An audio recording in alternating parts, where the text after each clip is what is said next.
नमस्कार, जय हिंद। मैं गोपाल कुमार स्वागत करता हूं आप लोग का मेरे YouTube चैनल गोपालपीडिया पे। तो आज का तारीख है 13 जनवरी 2022 और दिन है गुरुवार। तो शुरू करते हैं आज का सेशन। आज के सेशन में करंट अफेयर। आज का जो पहला करंट अफेयर है वो है recently which of the following organization has published global economic prospect. हाल ही में निम्नलिखित में से किस संगठन ने ग्लोबल इकोनॉमिक प्रोस्पेक्ट नाम से एक जो है रिपोर्ट प्रस्तुत की है? बताइए उसका नाम क्या है। WEF यानी वर्ल्ड इकोनॉमिक फोरम, WB यानी world bank, IMF international monetary fund या फिर नीति आयोग के द्वारा ये रिपोर्ट प्रस्तुत किया गया है। तो किसके द्वारा? तो इसका जो सही आंसर है वो है वर्ल्ड बैंक के द्वारा किया गया है, WB के द्वारा प्रस्तुत किया गया है। भी होता क्या है global economic prospect?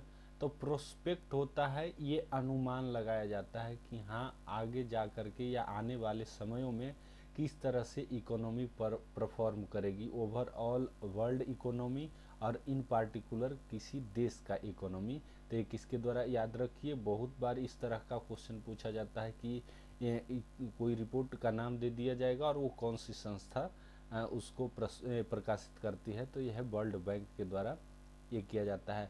World bank के द्वारा इसके अलावा आप नाम सुने होंगे ईज ऑफ डूइंग बिजनेस का जो रिपोर्ट है वो भी वर्ल्ड बैंक के द्वारा ही जारी किया जाता है। Ease of living index, ease of living index भी जो है वर्ल्ड बैंक के द्वारा ही प्रस्तुत किया जाता है। वर्ल्ड बैंक है तो वर्ल्ड बैंक के बारे में जान लेते हैं। इसका स्थापना 1945 ईस्वी में हुआ था। UNO के स्थापना के बाद इसके जो अभी मुखिया हैं, चेयरमैन कहिए या प्रेसिडेंट कहिए, वो डेविड माल पास हैं। अभी WEF है तो WEF के बारे में जान लेते हैं। इसका फुल फॉर्म होता है वर्ल्ड इकोनॉमिक फोरम। इसका जो स्थापना है 1971 में इसका स्थापना किया गया था।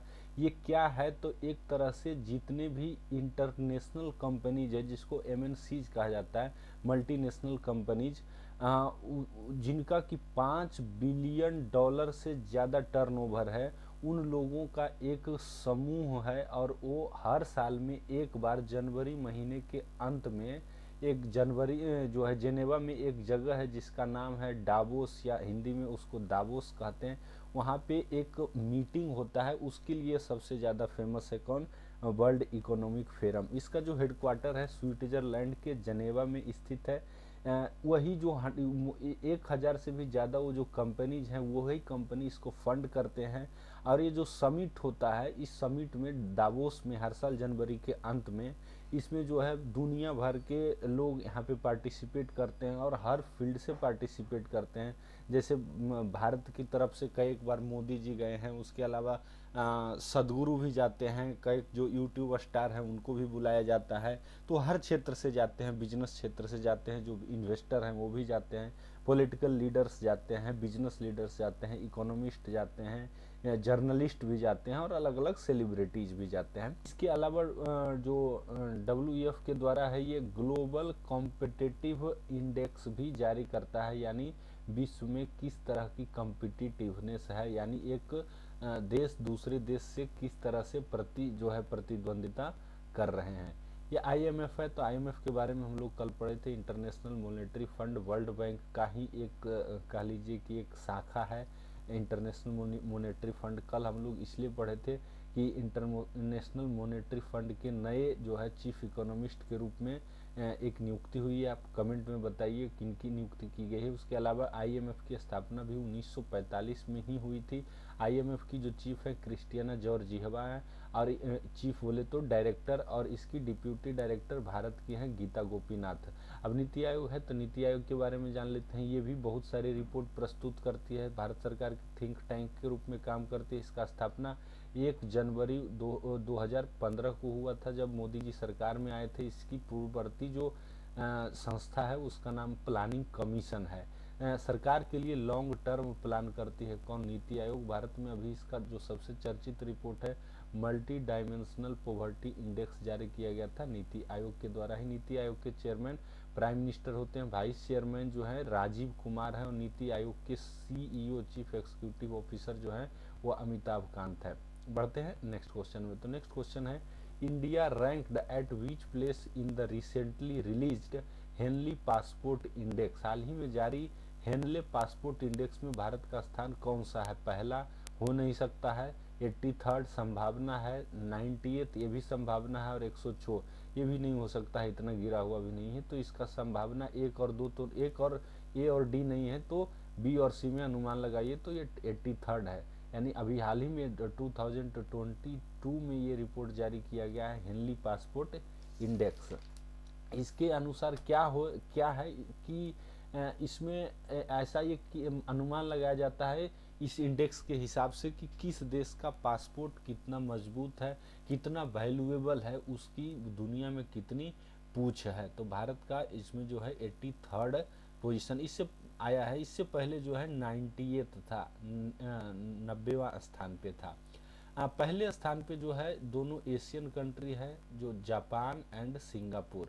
जापान एंड सिंगापुर पहले स्थान पे है। जापान और सिंगापुर इन दोनों को जो है अभी 183 कंट्रीज में बिना वीज़ा के एंट्री है यहाँ के लोगों का। इसलिए माना जाता है कि यहाँ का जो है पासपोर्ट सबसे ज़्यादा पावरफुल है। 106वें स्थान पे अफगानिस्तान है, मतलब सबसे नीचे 106वां, और सबसे नीचे मतलब बहुत कम देश हैं जो बिना वीज़ा करके इनको एंट्री, बिना वीज़ा के बोले तो वीज़ा ऑन अराइवल फैसिलिटी है। ऐसा इसलिए कि जो है वो कंट्री पे डिपेंड करता है आपका किस जगह से आते हैं, वहाँ किस तरह का माहौल है, वहाँ का वातावरण क्या है, आपके आने से क्या खतरा हो सकता है, उसके बेसिस पे ये कंट्री जो है डिसाइड करती है। ये जो है रिपोर्ट 2006 से हर साल प्रस्तुत किया जाता है। जिस समय शुरुआत की गई थी उस समय इसका नाम था Henley and partner restriction index, लेकिन बाद में इसका जो है नेम नकारात्मक से सकारात्मक करके हेनली पासपोर्ट इंडेक्स कर दिया गया। बढ़ते हैं अगले क्वेश्चन की ओर। Which state has launched Jaganna smart township? अगर इसको शॉर्ट में पढ़ेंगे तो जगन्ना हो जाएगा, लेकिन अगर इसको यही बाइफरकेट करते तो जगन अन्ना स्मार्ट टाउनशिप प्रोग्राम निम्नलिखित में किस राज्य ने जगन्ना स्मार्ट टाउनशिप प्रोग्राम शुरू किया है? आंध्र प्रदेश, उड़ीसा, तेलंगाना या तमिलनाडु? तो इसका जो सही आंसर है वो आंध्र प्रदेश। इसका नाम से ही समझ सकते हैं, जगन अन्ना। अभी यहाँ के जो चीफ मिनिस्टर हैं वो वाई.एस. जगन मोहन रेड्डी हैं। तो इनका जितना भी स्कीम अभी चलता है उसमें जो है जगन अन्ना लास्ट में लगा देते हैं, तो इसीलिए ये भी है जगन अन्ना स्मार्ट टाउनशिप। तो इसको याद रखने का एक तरीका है, इसको आप याद रख सकते हैं। इसके अलावा आंध्र प्रदेश की जो महत्वपूर्ण एक प्रोग्राम पहले चल रही थी जिसका नाम था अन्ना कैंटीन। अन्ना कैंटीन जब चंद्रबाबू नायडू यहाँ के चीफ मिनिस्टर थे, बाद में ये जगन मोहन रेड्डी आने के बाद इसको खत्म कर दिया गया। अगर जो आंध्र प्रदेश में है एक फार्मर वेलफेयर स्कीम चलता है, उसका नाम है किसान भरोसा, रायतू भरोसा। तेलुगु में किसान को रायतू कहा जाता है, इसीलिए उसको रायतू भरोसा नाम है। जिस तरह से इसमें जो फार्मर्स हैं उनको डायरेक्ट कैश मुहैया कराया जाता है सालाना। उड़ीसा में अभी उड़ीसा की सरकार एक हाल ही में स्कीम चलाई थी जिसका नाम था रक्षक स्कीम। रक्षक स्कीम के तहत जो वॉलेंटियर्स को ट्रेंड किया जा रहा है रोड दुर्घटना में जो फर्स्ट आवर है उनमें, ताकि उनको सहायता मिल सके, जिससे जो कैजुअलिटी है वो कम हो जाए। तेलंगाना आंध्र प्रदेश का ही पड़ोसी राज्य है। आंध्र प्रदेश से अलग होकर के 2014 में जब कांग्रेस की सरकार जाने वाली थी, चुनाव होने वाला था, तो उसी समय 2014 में आंध्र प्रदेश से अलग करके तेलंगाना एक अलग राष्ट्र बना दिया गया। यहाँ के जो चीफ मिनिस्टर हैं KCR हैं। और तेलंगाना में जो एक प्रमुख योजना है ये रायतू भरोसा के बेसिस पे ही, वहाँ उसका नाम है रायतू बंधु। इसमें भी किसानों को डायरेक्ट कैश मुहैया कराया जाता है। तमिलनाडु सरकार के द्वारा अभी हाल ही में एक सिंगल यूज प्लास्टिक को बंद करने की योजना चलाई गई थी जिसका नाम है मीनदम मंजपाई। ये ये तमिल वर्ड है, मीनदम मंजपाई योजना। इसके तहत सिंगल यूज प्लास्टिक के जगह पर इसका जो शाब्दिक अर्थ है मीनदम मंजपाई का, यह है yellow cloth bag. Meendum Manjappai yellow cloth bag, तो याद रखिए। जो सबसे पहले जो आंध्र प्रदेश की स्थापना हुई थी, जो मद्रास प्रेसिडेंसी था, मद्रास प्रेसिडेंसी कंबाइंड रूप से था। उसके बाद उससे जो तेलुगु बोलने वाले थे उन लोगों के लिए आंध्र प्रदेश और तमिल बोलने वाले लोग के लिए तमिलनाडु का बना दिया गया सेपरेट से, और बाद में तेलंगाना जो आंध्र प्रदेश से सेपरेट एक स्टेट बनाया गया तेलंगाना। बढ़ते हैं अगले क्वेश्चन की ओर। तो अगला क्वेश्चन है, India's first mobile honey processing van was launched in which state. Bharat की पहली मोबाइल हनी प्रोसेसिंग वैन किस राज्य में लॉन्च की गई है? उत्तर प्रदेश, गुजरात, कर्नाटक या केरल। तो इसका सही आंसर है उत्तर प्रदेश। क्योंकि उत्तर प्रदेश में चुनाव है, इसलिए अभी जितना भी सरकार का काम होगा ये कहाँ होगा? उत्तर प्रदेश में ही होगा। उत्तर प्रदेश का जो गाजियाबाद डिस्ट्रिक्ट है, गाजियाबाद में सिरोरा, SIRORA सिरोरा विलेज है, वहीं पे इसका जो है उद्घाटन किया गया। ये उद्घाटन किया गया khadi and village industry commission के द्वारा। इसको शॉर्ट में KVIC कहा जाता है, khadi and village industry commission के द्वारा इसका जो है शुरुआत किया गया। अब ये क्या है? तो देखिए, सरकार का बहुत प्रयास है कि किसी तरह से जो किसानों के लिए एक अल्टरनेटिव इनकम का व्यवस्था किया जाए, जिससे कि निर्भरता है सिर्फ फसलों पे समाप्त किया जाए और अल्टरनेटिव इनकम का व्यवस्था किया जाए। उसी के तहत जो हनी जो मधुमक्खी पालन है उसकी व्यवस्था की जा रही है। अभी उत्तर प्रदेश में शुरू हुआ है। तो उत्तर प्रदेश के मुख्यमंत्री हैं योगी आदित्यनाथ, और उत्तर प्रदेश के गवर्नर जो है आनंदीबेन पटेल हैं। इसके अलावा उत्तर प्रदेश में भी बहुत सारी परियोजनाएं शुरू की गई, और सबसे जो प्रमुख परियोजना है और भारत की सबसे पहले रिवर इंटरलिंकिंग परियोजना है, जिसका नाम है केन बेतवा इंटरलिंकिंग परियोजना। केन बेतवा इंटरलिंकिंग परियोजना में एक टाइगर रिजर्व का नाम आता है, जिसका नाम है पन्ना टाइगर रिजर्व। बहुत प्रभावित हो रहा है इससे, इस कारण से पन्ना टाइगर रिजर्व अभी काफी चर्चा में है। इसके अलावे अभी सरयू नहर परियोजना भी उत्तर प्रदेश में प्रधानमंत्री के द्वारा शुरू किया गया था। बहुत दिन से लंबित परियोजना था, तो ये याद रख सकते हैं। उत्तर प्रदेश में ही जेवर में अभी हाल ही में उसका जो है शिलान्यास किया गया, जो है सबसे बड़ा इंटरनेशनल एयरपोर्ट बनाया जा रहा है, जिसका नाम होगा नोएडा इंटरनेशनल एयरपोर्ट। अब ये हनी से है, तो बी मधुमक्खी से संबंधित है। तो मधुमक्खी के बारे में कुछ जान लेते हैं। एक परियोजना सरकार के द्वारा चलाई जा रही है, जिसका नाम है रीहैब परियोजना के तहत क्या किया जा रहा है कि जो ह्यूमन एलिफेंट एनकाउंटर हो जाता है कई बार, जो है खास करके कर्नाटक वाले क्षेत्र में रात को क्या करता है, जो हाथी है ये गांव में जो शहरी इलाका है वहां प्रवेश कर जाता है, जिस कारण और जो है काफ़ी तबाही मचाता है। एक डाटा है कि 500 से भी ज़्यादा लोगों की मृत्यु पिछले साल हो गई थी। जहाँ पे ऐसा संभावना होता है कि यहाँ से हाथी जो है शहरी इलाका में इंटर करेगा, तो वहाँ पे चारों तरफ जो है मधुमक्खी का जो है लगा दिया जाता है, बॉक्स लगा दिया जाता है, और सभी बॉक्स को एक दूसरे से इंटरलिंक कर दिया जाता है ताकि हाथी आए और इससे टकराए, और टकराने के बाद जो है ये काटे और वहीं से भाग जाए। इसके अलावा जो मधुमक्खी की हमिंग होती है, वो ऐसा माना जाता है कि हाथियों को बड़ा इरिटेट करता है, तो हमिंग को दूर से ही सुनने के बाद जो है वापस लौट जाए। इसीलिए ये परियोजना है जिसका नाम है रीहैब परियोजना। नेक्स्ट क्वेश्चन है, Ecowrap is the flagship report released by which of the following institute. Ecowrap, इसका नाम याद रखिए। Reserve bank of India, state bank of India, NITI Aayog या ADB यानी एशियन डेवलपमेंट बैंक। तो इसका सही आंसर है SBI, state bank of India के द्वारा ये रिपोर्ट जारी किया जाता है। इकोरैप क्या है? इकोरैप तो जो इकोनॉमिक सिचुएशन है उस भारत की पार्टिकुलरली, जैसे ऊपर में पढ़े हम लोग जो वर्ल्ड इकोनॉमिक फोरम है, तो वो पूरे वैश्विक लेवल पे जारी करता है। लेकिन SBI की एक जो इकोनॉमिक इंटेलिजेंस यूनिट है, उसके द्वारा रिसर्च करने के बाद जो है ये क्वार्टरली रिपोर्ट जारी किया जाता है, इकोरैप। अब ये SBI के द्वारा जारी किया जाता है। तो SBI के बारे में जान लेते हैं। इसका स्थापना 1955 में हुआ था। इससे पहले इसको इंपीरियल बैंक ऑफ इंडिया कहा जाता है। भारत की सबसे बड़ी बैंक है, पब्लिक सेक्टर बैंक है। वही नहीं, इसके पास SBI के पास सबसे मार्केट शेयर 23% के लगभग है। सबसे ज़्यादा मार्केट शेयर SBI की है। SBI एक तरह से भारत का सरकारी बैंक इसको कह सकते हैं।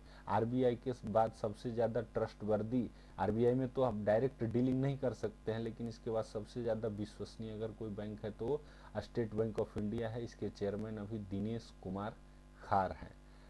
एसबीआई को अभी हाल ही में आरबीआई के द्वारा जो है 3 बैंक को चिन्हित किया गया, जो कि डोमेस्टिक सिस्टमिकली जो इम्पोर्टेंट बैंक है उसमें एसबीआई, एचडीएफसी और आईसीआई, अभी हाल ही में आरबीआई के द्वारा 3 बैंकों को ये जो है चिन्हित किया गया था। एडीबी क्या है? एशियन डेवलपमेंट बैंक, एशियाई विकास बैंक। इसका स्थापना 1966 में किया गया था। इसकी हेडक्वार्टर फिलीपींस की राजधानी मनीला में है। बढ़ते हैं अगले क्वेश्चन की ओर। वुल्फ वोल्केनो, या इसको वोल्केनो वुल्फ के नाम से भी जाना जाता है, which was seen in news is the peak in which island या आइलैंड ग्रुप। वुल्फ वोल्केनो जो ज्वालामुखी वुल्फ है वो निम्नलिखित में से किस द्वीप समूह की सबसे ऊंची चोटी है? मेडागास्कर, हवाईवन द्वीप समूह, या गालपागोस द्वीप समूह, या फिर इसाबेल आइलैंड। तो इसका जो सही आंसर है वो है गालपागोस द्वीप समूह है एक। अगर मैप में देखें तो यहाँ देख सकते हैं, ये रेड वाला जो देख रहे हैं यही है गालपागोस द्वीप समूह। एकदम इक्वेटर पे है। इक्वेटर देख रहे हैं ना, ये 0 डिग्री जो अक्षांश है, ये 0 डिग्री अक्षांश पे ही है। वो 0 डिग्री अक्षांश किस देश को सबसे पहले टच करता है? इक्वेडोर को। इसीलिए इसका नाम भी इक्वेटर रखा, इक्वेडोर पड़ा है, क्योंकि इक्वेटर इसमें इंटरफेयर सबसे पहले टच करता है। यहीं पे है ये गालपागोस द्वीप, और यहीं पे गालपागोस द्वीप समूह में ही है एक द्वीप जिसका नाम है इसाबेल, और उसी पे ये ज्वालामुखी है। अभी हाल ही में फिर से ये सक्रिय हो गया था, इसीलिए ये चर्चा में है। तो बढ़ते हैं, हाँ, मेडागास्कर के बारे में जान लेते हैं। तो मेडागास्कर जो है ये ग्रीनलैंड और फिलीपींस के बाद विश्व का तीसरा सबसे बड़ा द्वीप है। और गालपागोस आइलैंड इसाबेल के बारे में हम लोग जान ही लिए। इससे पहले भी कुछ दिन पहले हम लोग एक वोल्केनो के बारे में चर्चा कर रहे थे जिसका नाम था सुमेरु। यहाँ भी ये इंडोनेशिया में स्थित एक वोल्केनो है जिसमें अभी हाल ही में इरप्शन हुआ था। तो इन सब चीज़ों को आपको दिमाग में रखना होगा कि अभी हाल ही में कहाँ कहाँ और किस किस तरह की घटनाएं घटी है। इसके अलावा कल ही हम लोग पढ़े थे गेटवे ऑफ हेल के बारे में पढ़े थे। गेटवे ऑफ हेल यानी जिसको नरक का दरवाजा कहा जा सकता है, ये कहाँ है? तुर्कमेनिस्तान में है। इससे भी आग हमेशा निकल रहा है, लेकिन ये वोल्केनो नहीं है। यहाँ पे क्या है? बहुत सारा मीथेन है, CH4 है। और ये मीथेन में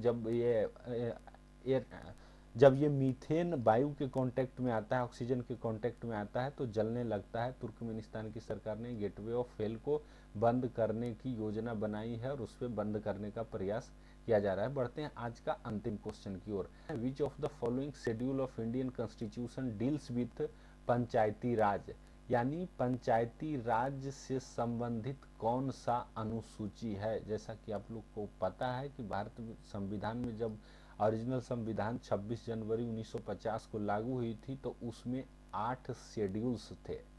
तो 8 शेड्यूल्स और बाद में उनमें फिर 4 शेड्यूल जोड़ा गया। तो इन 12 शेड्यूल्स में कौन सा शेड्यूल में पंचायती राज की व्यवस्था, पंचायती राज जो है इसका प्रावधान किया गया है? शेड्यूल 9 में, शेड्यूल 10, शेड्यूल 11 या शेड्यूल 12? तो इसका जो सही आंसर है वो है शेड्यूल 11। शेड्यूल 11 में पंचायती राज का प्रावधान किया गया है। अब इस शेड्यूल के बारे में जान लेते हैं, सारे शेड्यूल के बारे में। 1 से 8 तक जो है ये ओरिजिनल कॉन्स्टिट्यूशन में था, और बाद में ये जो 4 शेड्यूल है ये कॉन्स्टिट्यूशनल अमेंडमेंट के द्वारा बाद में ऐड किया गया जरूरत पड़ने के हिसाब से। अमेंडमेंट, कॉन्स्टिट्यूशनल अमेंडमेंट किस संविधान अनुच्छेद के अनुसार होता है? तो अनुच्छेद 368। कौन सा भाग होता है? तो ये भाग 20 में चर्चा है संविधान संशोधन का। सबसे पहला संविधान संशोधन जो हुआ था ये 1951 में ही हो गया था, और उसी के द्वारा 9वां शेड्यूल जोड़ा गया था, 9वीं अनुसूची जोड़ी गई थी, और इसमें प्रावधान किया गया था कि किसी भी एक्ट को, किसी भी कानून को अगर शेड्यूल 9 के अंतर्गत डाल दिया जाता है या उसमें ऐड कर दिया जाता है, तो वो एक्ट, वो कानून फिर जो है कोर्ट में वाद योग्य नहीं होगी। इसका मुख्य कारण था बनाने का लैंड रिफॉर्म को लागू करना। कभी उसके बारे में डिटेल से पढ़ेंगे हम लोग। और ये कब हुआ था? तो 1951 में, और ये पहला संविधान संशोधन था। जो शेड्यूल 10 जो जोड़ा गया था वो राजीव गांधी जब प्रधानमंत्री थे, और 52वां संविधान संशोधन हुआ था 1985 में। और इसके तहत जो है दल बदल जो प्रणाली थी, दल बदल जो बहुत पहले हो रहा, बहुत ज़्यादा होना शुरू हो गया था, तो इस दल बदल को रोकने का प्रयास किया गया। और इसमें इस तरह का प्रावधान लाया गया कि कम से कम या फिर थोड़ा मुश्किल हो जाए कि जो एमपी जीत करके जाते हैं किसी पार्टी से और उस पार्टी को छोड़कर किसी दूसरे पार्टी में चले ना जाए, इसलिए इसको रोका गया। खास करके इसके पीछे मकसद था कि गवर्नमेंट को स्टेबल बनाना, यानी अगर एक बार चुनाव होता है तो एक अस्थाई सरकार उसको मिले और वो 5 साल काम करे, न कि जो है कुछ एमपी उनका अपना एक गुट बना लिए और फिर जो है मन उनका हो गया तो किसी दूसरा पार्टी में चले गए और वो सरकार गिर गई। इसी सब को रोकने के लिए शेड्यूल 10 के अंतर्गत दल बदल 52वां संविधान संशोधन किया गया। 11वां संविधान संशोधन जो है, ये 11वां शेड्यूल जो जोड़ा गया वो 73वां संविधान संशोधन के द्वारा जोड़ा गया था। 73वां संविधान संशोधन 1992 में किया गया था और इसको लागू किया गया 1993 में। बहुत बार ये एग्जामिनेशन में पूछा गया है, ये दोनों रहता है 92 और 93। तो क्वेश्चन को आपको ध्यान से देखना है कि लागू पारित कब हो गया, तो 1992 में। लागू कब हुआ, तो 1993 में। और सेम कंडीशन है शेड्यूल 12 के बारे में, और इसमें जो है दोनों को एक साथ ही लाया गया था, 74वां संविधान संशोधन को भी। और इसके तहत जो है नगर पालिका, जैसे शहरी इलाका में नगर पालिका होता है और गांव वाला जो इलाका है वहाँ पंचायती राज होता है। तो ये 11वां शेड्यूल में पंचायती राज और 12वां शेड्यूल में नगर पालिका, 73वां संविधान संशोधन पंचायती राज और 74वां संविधान संशोधन नगर पालिका। देखिए, इसको कॉन्स्टिट्यूशनल स्टेटस का दर्जा देने के लिए ये प्रावधान लाया गया था संविधान में। ऐसे तो आपको पता होगा कि जो पंचायती राज का जो शुरुआत हुआ था बहुत पहले ही हो गया था। 2 अक्टूबर 1959 को ही सबसे पहले पंचायती राज का शुरुआत हो गया था। कहाँ? राजस्थान का जो नागौर जगह है वो नागौर जिला में हो गया था। लेकिन बाद में इसमें बहुत सारी जो है किस तरह से इसको अच्छे से लागू किया जाए, क्या क्या इसमें कमियां हैं, क्या क्या और सुधार किया जा सकता है। इसमें जो त्रिस्तरीय पंचायत है, जिसको 3 टायर कहा जाता है, उसके अंतर्गत अभी जो है भारत का पंचायती राज चल रहा है। बलवंत राय मेहता समिति के रिकमेंडेशन पे ये लागू किया गया था। बाद में इसमें बहुत सारी और कमेटी बनी, जैसे अशोक मेहता समिति, गैडगिल कमेटी बनी। उन कमेटियों के रिकमेंडेशन के बाद फाइनली 73वां 74वां संविधान संशोधन के द्वारा इसको कॉन्स्टिट्यूशनल दर्जा दे दिया गया। तो आज के लिए इतना ही। पूरा वीडियो देखने के लिए बहुत बहुत धन्यवाद। वीडियो लाइक कीजिए, चैनल सब्सक्राइब कीजिए और अपने दोस्तों के बीच शेयर कीजिए। Thank you very much.